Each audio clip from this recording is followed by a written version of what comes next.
Realizado magnificamente pela TV Tupi do Rio, Canal 6, o primeiro Festival Universitário da Canção Popular Brasileira alcançou um êxito sem precedentes. A fase final, desenrolada no Teatro Jovem, apontou em primeiro lugar a música Helena, Helena, de Alberto Landi, cantada magnificamente por Taiguara. Por descuido ou fantasia, Helena, Helena, Helena, nos meus braços debruçou. Foi por encanto ou desencanto, até mesmo por meu canto, ou foi por sexo, viu em mim o seu reflexo, ou quem sabe uma aventura, ou até mesmo uma procura para encontrar um grande amor.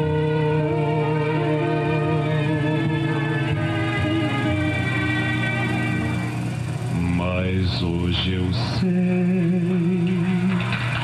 que um dia,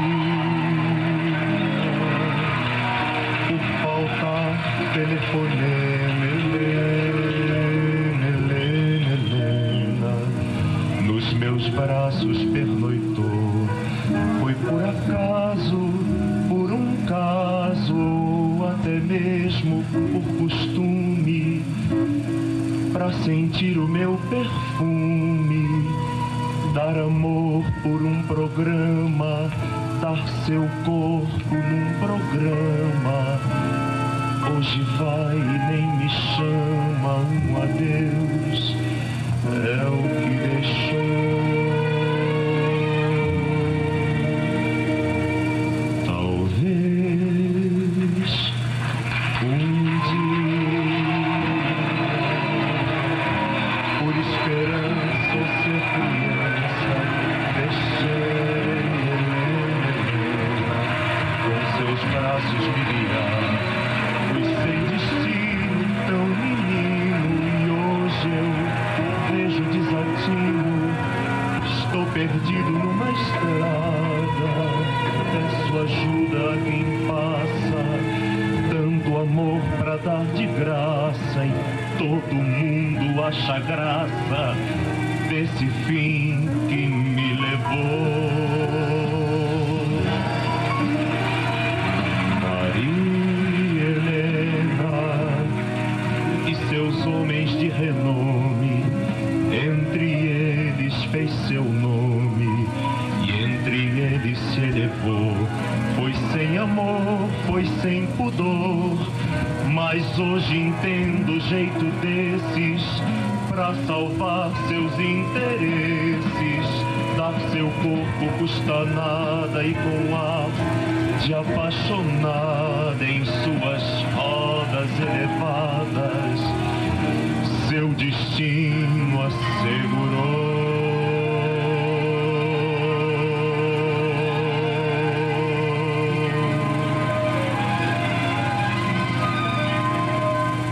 Para dotar o estado do Rio de condições favoráveis à exploração de suas riquezas minerais e incentivar cada vez mais o poder energético fluminense, o governador Jeremias Fontes, em ato realizado no Palácio dos Despachos do Horto Botânico em Niterói, instalou a Secretaria de Minas e Energia, agora com os setores de mineração e eletrificação rural subordinados ao novo departamento.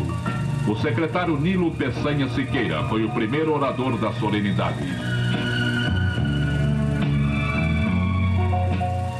A seguir, o governador fluminense abordou com clareza a potencialidade mineral do estado, que precisa ser devidamente explorada. O ministro Costa Cavalcante enalteceu o esforço e eficiência do governo do estado do Rio. O Instituto Nacional do Cinema cumpre as finalidades para as quais foi criado, procurando incentivar cada vez mais a realização de películas brasileiras, assim como dá meios para que a técnica, enredo e casting sejam cada vez mais aprimorados.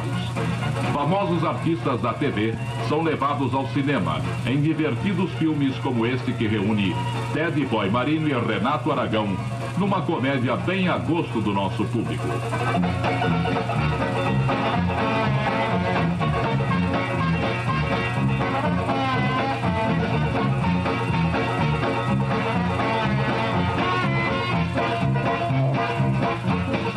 Quando dois sujeitos estão na lona, as situações mais engraçadas se armam e tem um desfecho imprevisto e divertido.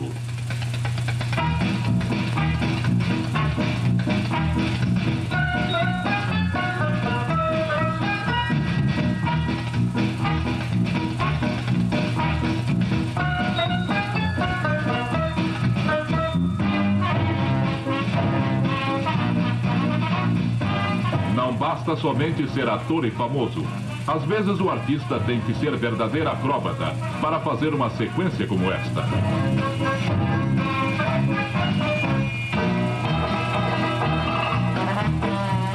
Mas todo o esforço tem a sua compensação, às vezes até de maneira bem deliciosa. Renato Aragão que o diga. Em Miami, na Flórida, o Partido Republicano realizou a sua convenção que se caracterizou por um clima de grande entusiasmo. Ronald Reagan foi o primeiro a ser apresentado aos convencionais. I nominate for the high office of President of the United States His Excellency, the Governor of California, the Honorable Ronald Reagan.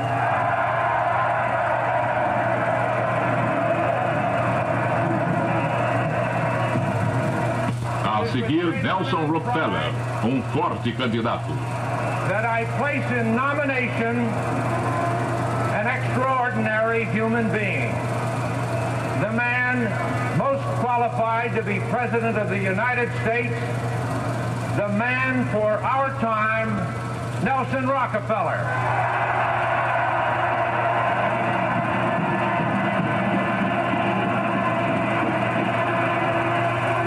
O grande vencedor da convenção foi Richard Nixon. For the office of President of the United States, the one man whom history has so clearly thrust forward, the one whom all America will recognize as a man whose time has come. The man for 1968, the Honorable Richard M. Nixon. Terá chegado a vez de Richard Nixon se eleger presidente dos Estados Unidos?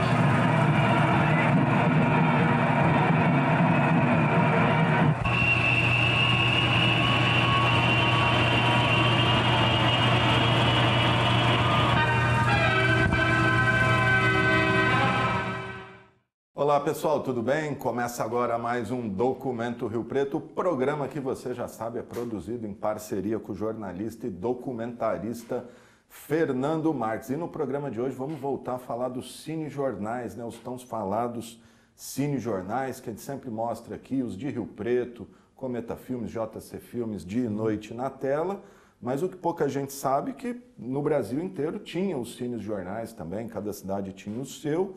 E hoje nós vamos falar do Repórter na Tela, do Herbert Richards. Quem nunca ouviu um filme aí, versão brasileira, Herbert Richards. Gigante. Primeiro, quem foi Herbert Richards, Fernando? O Herbert Richards, um americano, que foi um gigante. Ele fez o maior estúdio que existiu no Brasil, no Rio de Janeiro, e esse estúdio do Herbert Richards fez todos, praticamente 90% das dublagens dos filmes, dos desenhos animados, quando começou a TV brasileira. Ele começou lá atrás, ele começou na década de 50.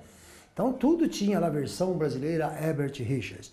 Foi um gigante, né? Até tem um documentário na internet, vendo um dos dubladores voltando lá no prédio, o prédio detonado, acabaram com tudo, ele morreu, né? Infelizmente acabou, era gigante isso aí. E o Herbert Richards, ele também ele ficava por trás das telas. Mas, quando chegou no período militar, até aí existiam os cinejornais. O primeiro grande cinejornal brasileiro, a gente é o Notícias na Tela, década de 40, que era para mostrar o que estava acontecendo, Luiz Jatobá narrando, né? Que era da Metro Goldwyn Mayer lá, né? Então, cada país tinha a sua, aqui era Luiz Jatobá que narrava, né? Que nós acabamos de mandar fazer agora as latas, estão demorando, né? Então, depois eu vou explicar daqui a pouco isso aí, que a gente conseguiu mais um patrocíniozinho. Então é o seguinte, o Herbert Richards ficava por trás da tela. Então, até a década de 40, os cinejornais eram para mostrar as notícias da guerra que está acontecendo. Acho que você já viu na minha sala, que eu tenho um lá de notícias da Metro, de 45, mostrando a rendição, né, dos alemães, mostrando tudo lá. Em real, não é filme não, gente, é real mesmo. Você vê gente morrendo mesmo, coisa de louco, né? E depois, nesse período também, vamos dizer um pouco antes, o primeiro cinejornal brasileiro, mesmo assim que pode falar, foi o do DIP, né, do Getúlio Vargas, que acompanhava, né, fazia o jornal para acompanhar o Getúlio pelas andanças Departamento dele, de Informação e Propaganda. Né? De propaganda, que era um caça às bruxas, né, um negócio para a gente contar a história depois, que tem bastante coisa também por aí, mas nós não temos no museu lata dele. Nós temos, então, eu estou falando tudo isso porque nós estamos digitalizando as latas do MIS. Nós mesmo que a gente está aqui. Você tem muita coisa, quem não sabe, tem muita coisa que não é de Rio Preto. Não que é de Rio vinha Preto. para passar no cinema, Isso. ficou em algum acervo, acho que dos CURT, né? E aí você acabou principalmente adquirindo. dos CURT. Agora o que está acontecendo é o seguinte, que esse calor de Rio Preto, essa coisa chove, calor, as películas estão indo embora. Então agora eu estou movendo mais uma vez, pessoas em casa, as famílias, vamos fazer, nós temos latas de filmes históricas, nós temos filmes de Joaquim Pereira de Andrade, nós temos filmes de Glauber Rocha, inédito, nós temos um filme do Zé do Caixão, quando ele não era Zé do Caixão ainda. Então tudo isso a gente precisa digitalizar. Inclusive agora, só um parênteses, parece que Hollywood vai fazer um filme sobre o Zé demorou, do Caixão, né? Mas demorou. O homem era Coffin gigante. Joe, ele chama. Porque ele realmente foi um pioneiro no assunto. Ele era um semi-analfabeto, que era um gênio do cinema.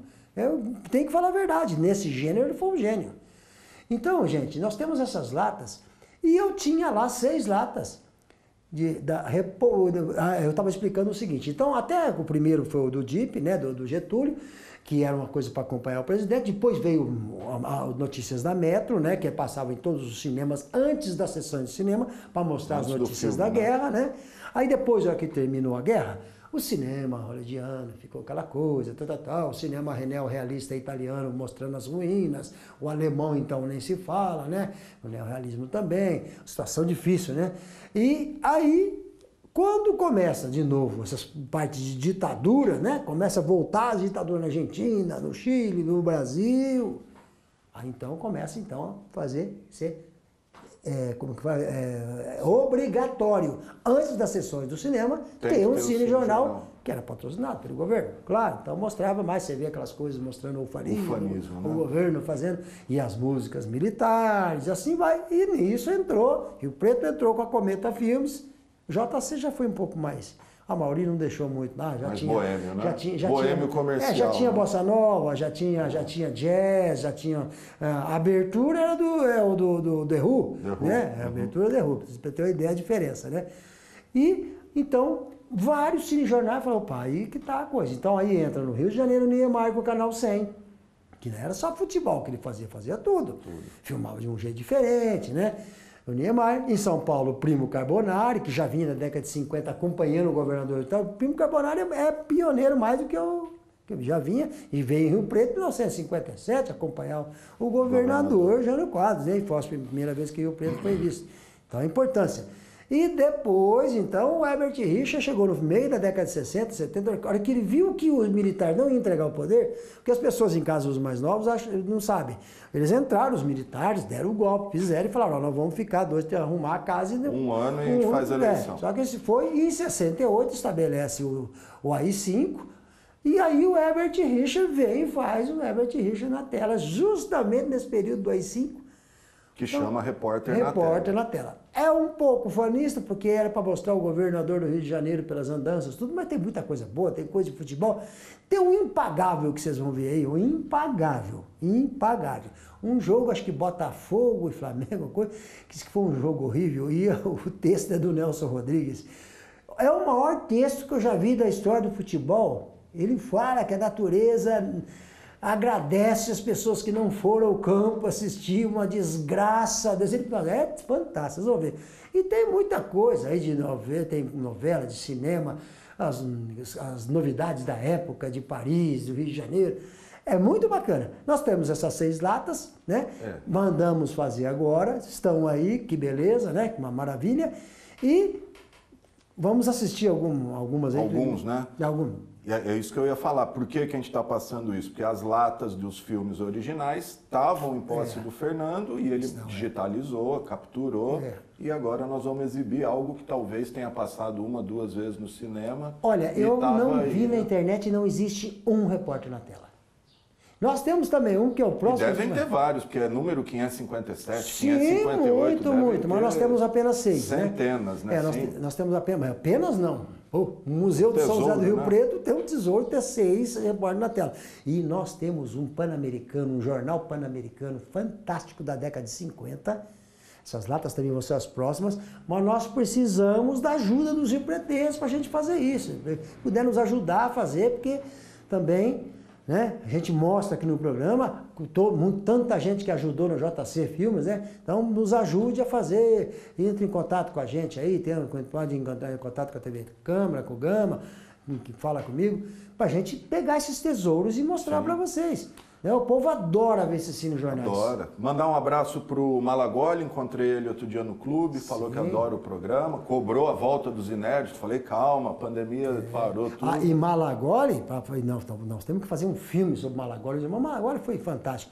E o Malagoli, que vocês não sabem, aquela abertura da Cometa Filme, Malagoli que fazia. Malagoli, né? Malagoli, claro. Outra boa notícia, Fernando, só para registrar, que a gente sempre fala, a Cinemateca enfim vai ser assumida aí pelo Sociedade Amigos da Cinemateca, depois de 2, 3 anos de abandono e quase destruição total. Então eles venceram a chamada pública, a licitação, enfim, vão assumir o pessoal lá da... E eu tive o privilégio de fazer um dos poucos documentários dentro da Cinemateca total lá. Nós já passamos aí várias vezes. Um filme muito legal, né? E logo depois veio... Talvez foi 2 incêndios ali, né? Enfim. É terrível, né? Por isso que a gente tem que digitalizar. Meu também não pode não está imune, né? Não está imune, apesar que está comigo. E é um negócio altamente inflamável. Altamente inflamável, vai pegando, ele vai deteriorando. É químico ali. É químico, aí daqui a pouco nós não vamos ver mais. Então vai ser um deleite ver esses repórteres na tela. Vocês vão ver coisa. Aí tem um jogo do América e Corinthians, América de Rio de Janeiro e Corinthians. Tem jogo do, acho que Flamengo e tal, tem vários jogos aí. E tem um festival de música essa é surpresa, mas tem aí o Taiguara ganhando um festival de música, mostra ele cantando a música inteirinha no Helena, chama a música, as pessoas lembram disso. Fantástico. Tem o FIC, Festival Internacional da Canção. Quem gosta de cinejornal vai se deleitar. Bacana, gente. Então, terminando esse documento Rio Preto, você confere aí alguns episódios do Repórter na Tela, filmes inéditos que estavam com o Fernando, recentemente digitalizados aí, contribuindo para a história, preservação da história do nosso país. Valeu, Fernando. Obrigado você pela audiência. Está aí embaixo nossos contatos. Se quiser entrar em contato com a gente, dá uma sugestão, quer criticar, pode criticar. E estamos abertos aí também, se você tiver material, quiser compartilhar. Isso. O Fernando está aqui no museu dele, fica aqui na Albuquerque Pessoa 189. E só para fechar, dizer, olha só uma coisinha, eu recebi um pequenininho Super 8, um cara de fora da cidade, deixou lá. Ontem à noite eu botei na moviola, olhei e falei, não é possível, é um jogo Prudentina e Santos com Pelé. Aí, ó. Mais mais um que daqui a pouco está aqui 4 minutinhos de Pelé jogando contra a Prudentina, tem lá, isso que foi 3-3, se não me engano, mostra os gols, tudo. Pelé, Edu, Zito.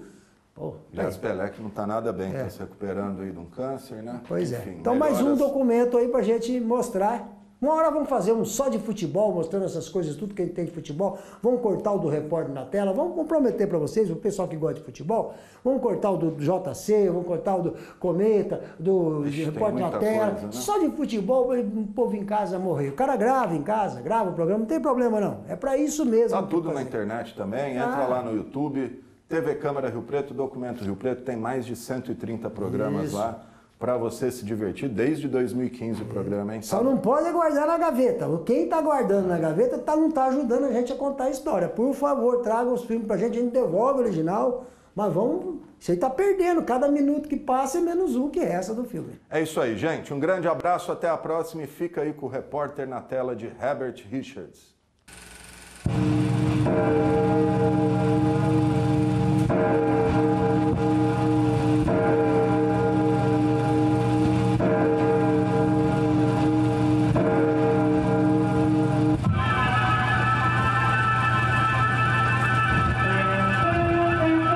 Hotel Nacional de Brasília realizou-se o coquetel de lançamento do livro Cânticos e Augúrios de Brasília, de Edmar Lins, assistente do chefe do Serviço de Censura de Diversões Públicas, Coronel Aloysio Muletaler de Souza. Presentes intelectuais, escritores, autoridades, amigos e admiradores do autor. O diretor-presidente da Ebrasa, José Geraldo Vasconcelos, falou do seu contentamento por lançar para Brasília e para o Brasil um autor da capital brasileira. Em seguida, falou o general José Bretas Cupertino, que fez o lançamento oficial do livro. O autor Edmar Lins agradeceu as palavras dos oradores que o precederam e disse ter escrito Cânticos e Augúrios de Brasília em parte para os jovens e para aqueles que amam Brasília com alma de bandeirantes e em parte para os espiritualistas e as almas sensíveis. Brasília, a mais moderna cidade do mundo, recebeu a visita oficial da Rainha Elizabeth II da Inglaterra e do Príncipe Felipe. O presidente Costa e Silva e senhora, acompanhados de altas autoridades civis e militares, aguardaram no aeroporto da jovem capital brasileira a chegada de tão importante personalidade, cuja visita ao Brasil muito envaidece o seu governo e o seu povo.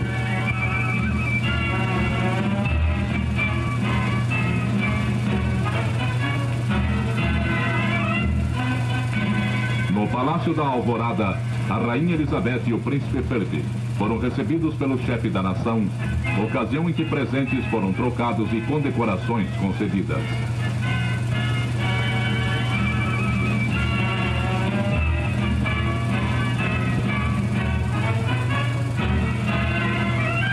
A Rainha e o Príncipe tiveram as mais elogiosas referências à arquitetura da capital brasileira, assim como externaram a satisfação de estarem entre nós.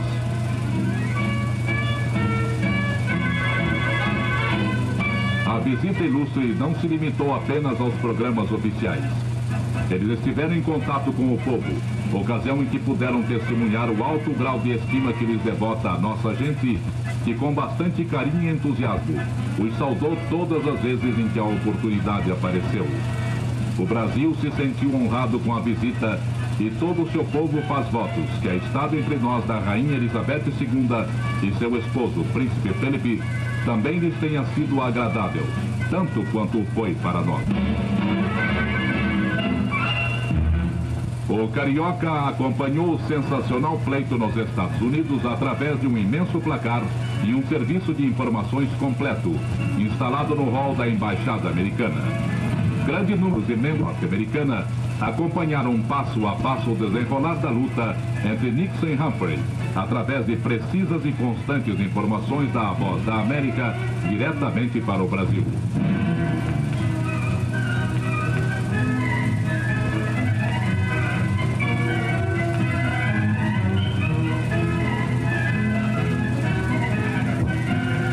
Terra de Tio Sam não bastam apenas os votos populares para se eleger um presidente. É preciso que os colégios eleitorais ratifiquem esses votos.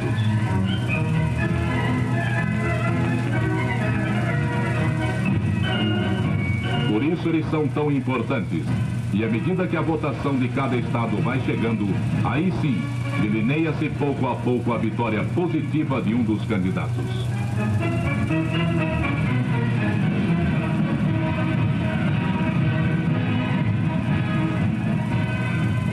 Disputando duramente com Humphrey, Nixon tornou-se o 37º presidente dos Estados Unidos, conquistando uma vitória que significa sua própria ressurreição política, após a derrota infligida por John Kennedy em 1960. 2 anos mais tarde, Nixon quase deu por encerrada sua carreira política ao perder na Califórnia. Hoje é o novo presidente da supernação norte-americana.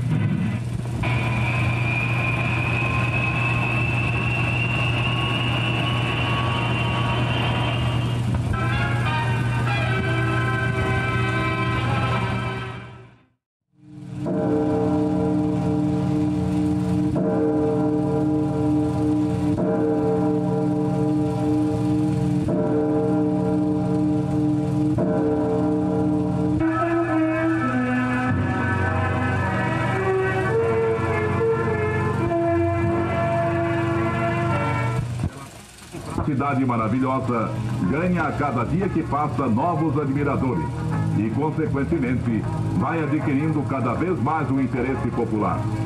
A posse do almirante Maurício Dantas Torres na presidência da Federação Carioca foi um acontecimento de relevo no incremento cada vez maior desse esporte entre nós.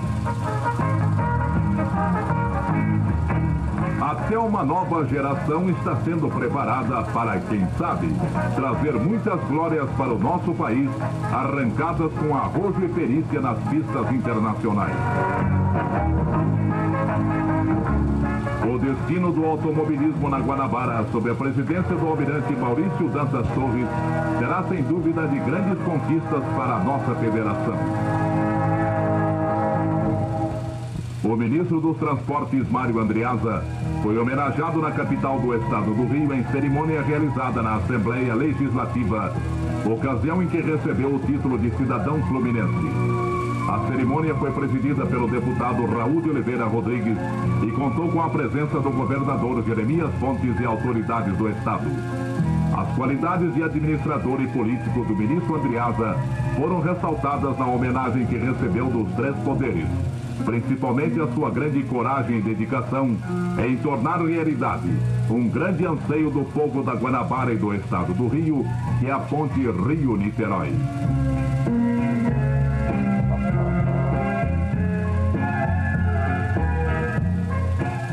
Erna Antunes, pintora nascida na Macedônia, Iugoslávia, e que terminou sua formação artística na Academia de Belas Artes de Viena, tem hoje espírito e mentalidade de brasileira, de carioca explicitamente, uma vez que mora no Rio desde 1946. A pintura recebeu sua dedicação primeira. Seus trabalhos já foram expostos no Brasil e na Europa. Em Portugal, eles apareceram com sucesso no Salão da Sociedade Nacional de Belas Artes em Lisboa e na Galeria Silva Porto, na cidade do Porto.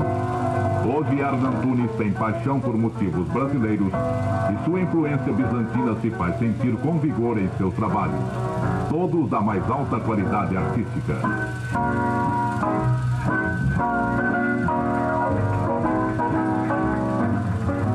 Para Erna Antunes, que hoje honra a arte brasileira, a criação não basta. Ela incentiva em outras pessoas esta mesma criação. Por isso fundou em Mariana, Minas Gerais, uma escola de pintura, tendo o trabalho de seus alunos sido expostos na Galeria Gelde, no Rio.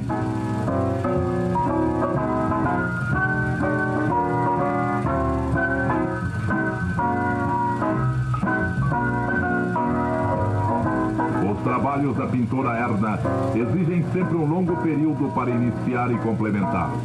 Mas a obra que nasce, então, traz todo o vigor das cores e dos traços de uma composição de alta categoria.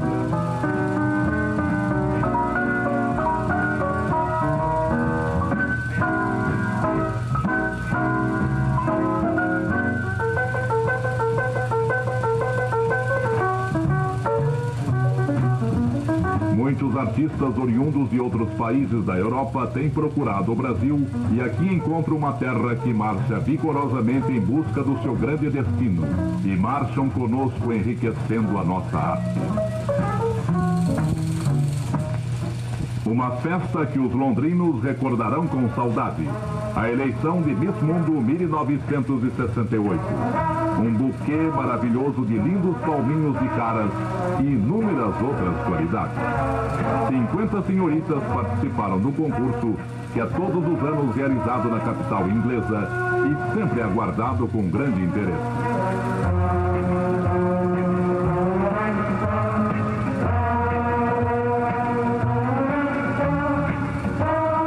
O terceiro lugar foi arrebatado por Miss Israel Mirei Zamir, uma beleza de garota.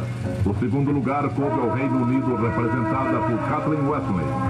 Miss Austrália, Penny Plummer, foi coroada Miss Mundo 1968.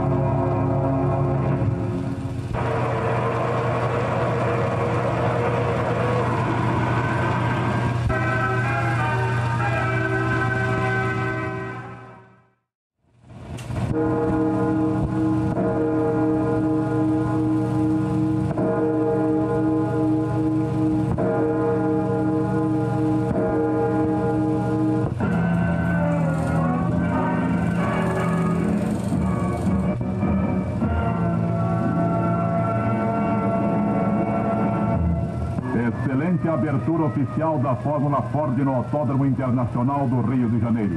Emoções com volantes nacionais e internacionais.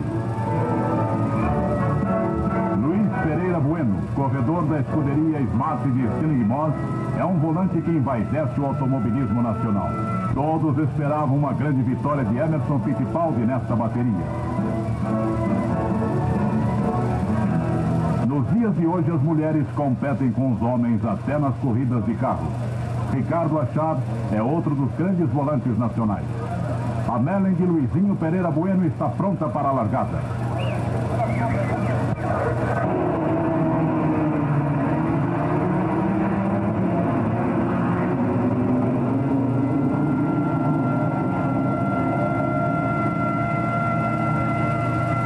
Arrancando no pelotão da frente por ter feito o melhor tempo na véspera, Luiz Pereira Bueno na Merlin número 11. Deu um show de técnica e perícia, não perdendo a ponta uma vez sequer, nem para Emerson Fittipaldi, o grande favorito das duas baterias. A alta velocidade das máquinas trouxe o imenso público em constante suspense.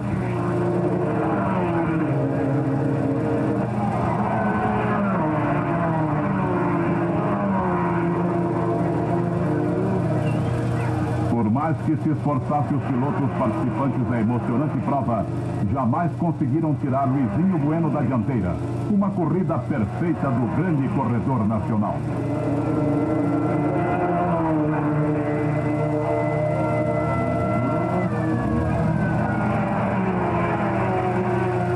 Uma excelente chegada para um excelente piloto. Cruza o número 11 de Luiz Pereira Bueno, deixando Emerson Fittipaldi a uma volta de diferença.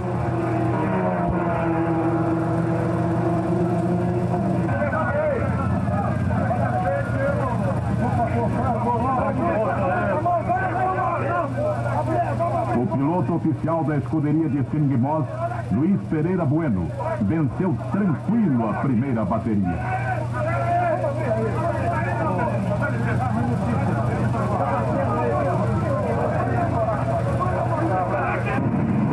Nova e sensacional largada para a segunda bateria.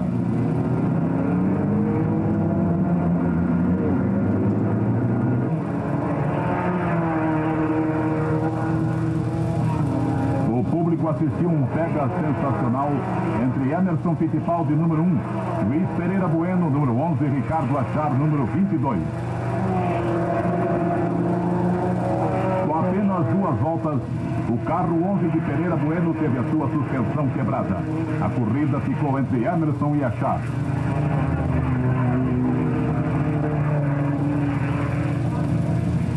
Já com a prova ganha, faltou gasolina para o 22 de Achard e ele entregou de bandeja a corrida para Emerson Fittipaldi, que disparou na frente agora com o inglês Ray Allen em segundo.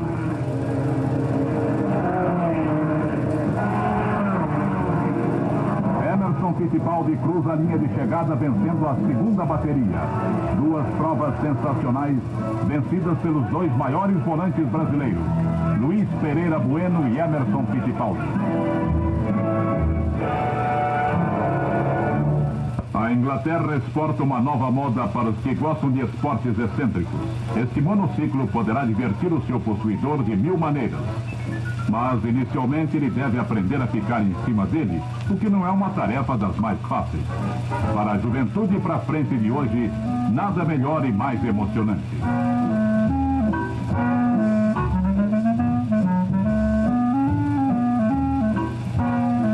Se a moçada gosta de praticar futebol, não há problema. O monociclo poderá diverti-los fazendo jogadas sensacionais. E o Strick já encomendou 11 desses monociclos, pois pretende fazer o Mengo 70 o mais veloz do mundo. O fio é que vai ficar engraçado em cima dele. De todos os portões que fechavam chácaras e jardins públicos do Rio Imperial, apenas 3 foram tombados pelo Patrimônio Nacional. Este do Jardim Botânico pertenceu à Academia Imperial de Belas Artes e foi restaurado em 1938. A Quinta da Boa Vista tinha 2 portões. Este que ainda se encontra no lugar primitivo e esse outro que foi recolocado, onde hoje é o Jardim Zoológico. Serviram a antiga residência da família imperial.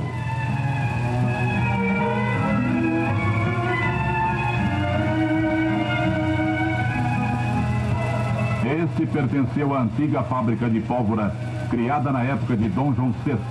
Não foi tombado e encontra-se hoje no Jardim Botânico.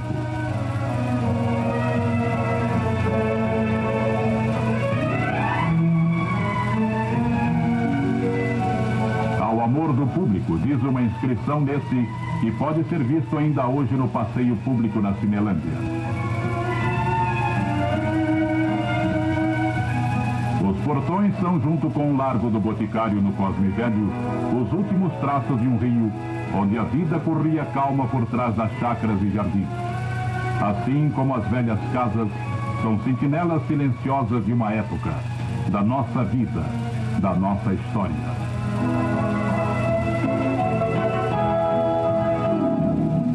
A senhorita Sheila Castro dos Santos, que vai supervisionar o estabelecimento da nova Polícia Feminina do Rio, passou algumas semanas em Londres, observando a organização, seleção e treinamento das polícias britânicas. Uma demonstração que lhe chamou muita atenção foi a de como o motorista deverá se cortar numa pista molhada ou suja de óleo. São detalhes que poderão salvar a vida de muitas pessoas e que produções cinematográficas Herbert Richards documentam com exclusividade para todo o país. Numa derrapagem, o motorista deverá girar o volante no sentido da própria derrapagem e não no sentido contrário como comumente se faz. Proveitosa sob todos os pontos de vista, a visita da senhorita Sheila Castro dos Santos a Londres.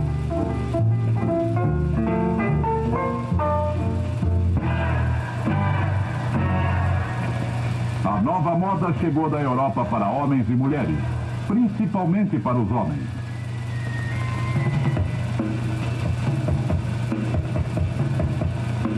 Roupas pesadas e viris é a nova ordem.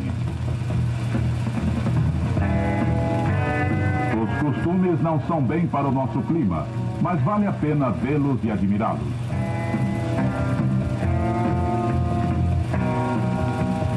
Dentro de uma concepção cinematograficamente moderna, os europeus nos mandam as suas últimas novidades.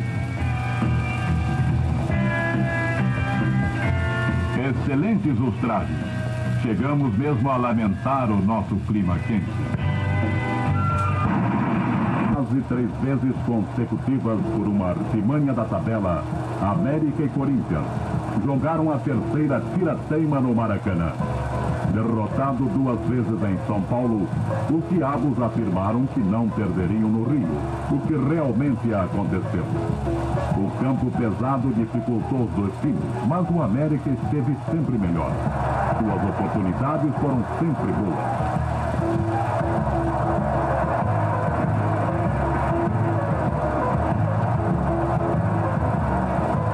Mirandinha, o grande craque mosqueteiro, não esteve em noite feliz.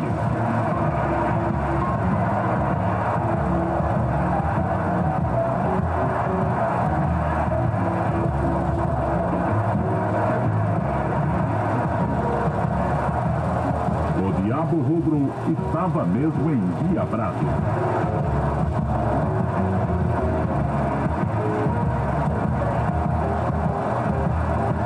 Com uma defesa quase intransponível, o América não deu quase chance ao Timão.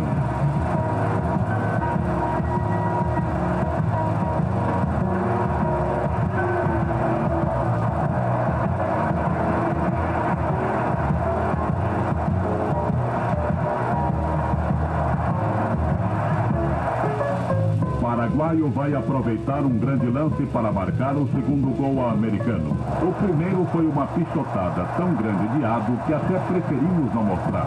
Este foi um golaço.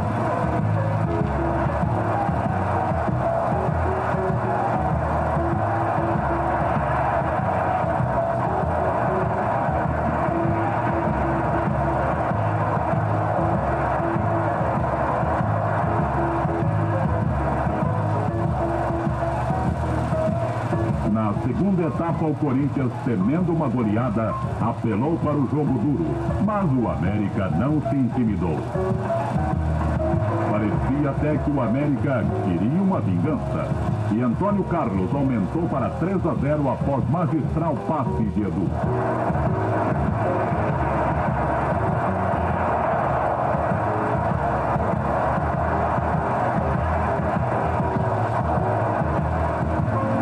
O gol de honra do quadro paulista nasceu desta falta cometida pelo América.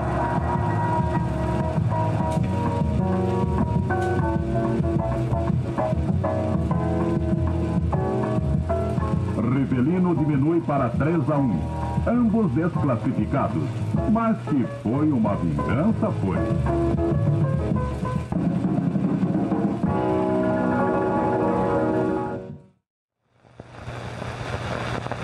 Durante o acontecimento de 6 dias, ciclistas internacionais tomaram parte em mais de 100 corridas separadas, sincronizando sua velocidade de 60 milhas por hora na pista do Empire Pole. O ângulo mais agudo de cada curva na pista, de 5 metros de largura, é de 51 graus.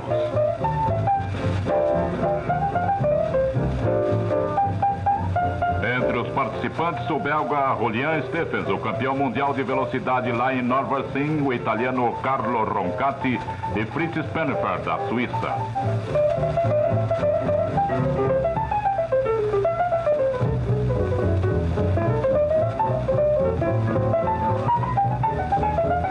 No final, em ritmo motorizado da corrida, apresentou espetacular velocidade. O inglês Tony Gollan foi quem atravessou a linha final à frente do bando.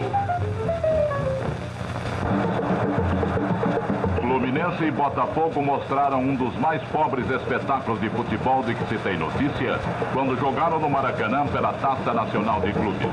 Foi de estarrecer a ruindade dos dois clubes, num jogo em que os torcedores deviam receber prêmios, só para ter a coragem de ir ver. Muitos até foram enganados, pois souberam que no Maracanã ia ter uma senhora pelada.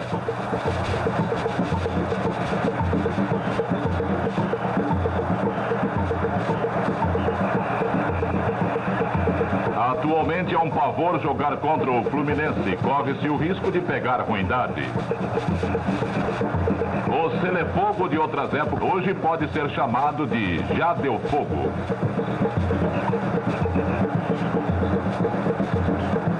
Não houve nenhum lance que caracterizasse o futebol tricampeão do mundo.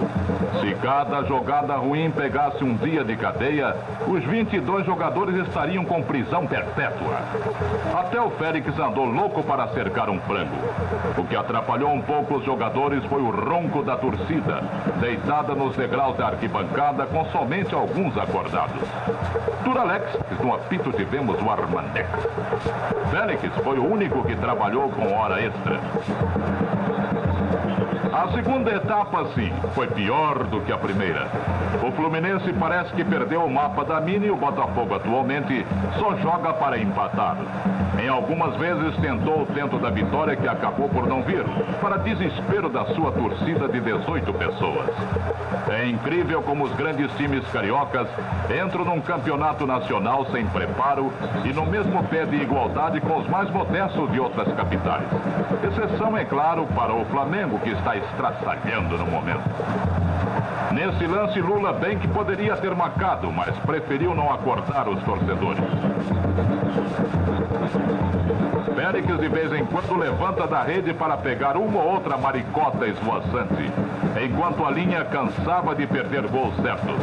Para a alegria do público e dos jogadores, o jogo acabou. Bom castigo, 0-0.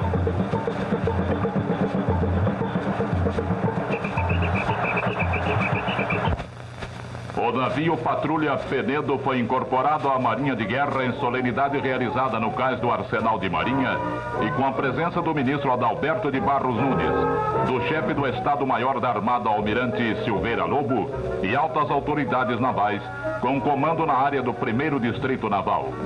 O Penedo é o penúltimo de uma série de 6 barcos da Patrulha Costeira dentro do programa de modernização da frota.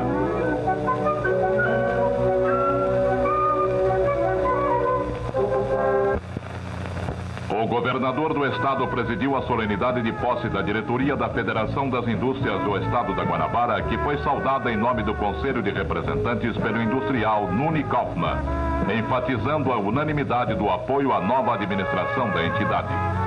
O presidente Mário Leão Ludolf, após agradecer a manifestação de confiança dos seus colegas empresários, elogiou a política de desenvolvimento econômico que vem sendo realizada pelo governo brasileiro e propôs como solução mais favorável ao crescimento do Parque Fabril Carioca, maior ajuda e atenção para as pequenas e médias empresas que constituem a maioria das fábricas locais. Destacou ainda a colaboração que vem sendo dada pelo Instituto de Desenvolvimento da Guanabara, SESI e SENAI.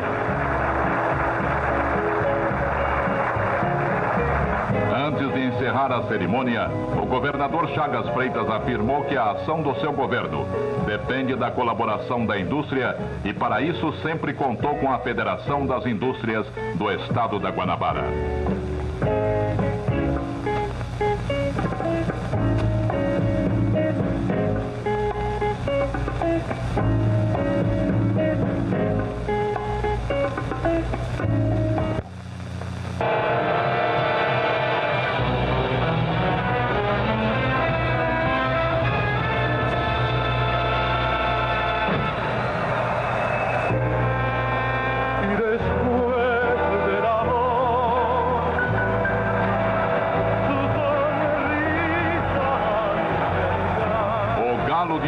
Festival Internacional da Canção foi este ano para o México, que apresentou com os irmãos Castro a excelente música E Depois o Amor.